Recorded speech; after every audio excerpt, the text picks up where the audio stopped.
COVID-19 merupakan virus yang sangat berbahaya yang telah banyak menelan korban. Dan ini merupakan cara kami, Polsek Ule Kareng, Polresta Banda Aceh dalam melayani masyarakat di adaptasi kebiasaan baru untuk menekan virus tersebut.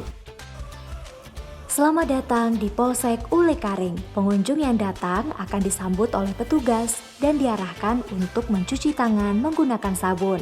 Pengunjung yang tidak mengenakan masker tidak dibenarkan masuk ya. Kemudian petugas akan mengarahkan pengunjung untuk masuk ke ruangan chamber disinfektan dan menjalani sterilisasi selama beberapa detik. Guna memudahkan komunikasi dengan petugas, kamu tidak perlu khawatir. Kami telah menyediakan sarana komunikasi berupa mikrofon yang bisa digunakan untuk menjelaskan maksud dan tujuan kedatangan.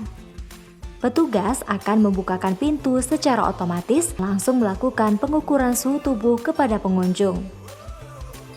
Bila suhu tubuh Anda dalam keadaan normal, maka pengunjung akan dilayani sesuai kebutuhan.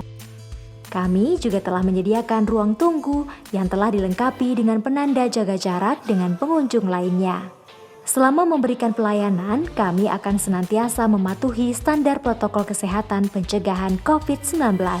Disiplin adalah kunci keberhasilan memutus mata rantai penyebaran virus corona. Polsek Ule Kareng juga telah dilengkapi dengan kontrol sterilisasi ruangan. Penyemprotan disinfektan akan dilakukan secara berkala demi menjaga kondisi ruangan agar tetap steril dari bakteri dan virus penyebab COVID-19. Mari bersama kita cegah dan lawan penyebaran virus COVID-19 dengan mematuhi standar protokol kesehatan yang telah ditetapkan oleh pemerintah.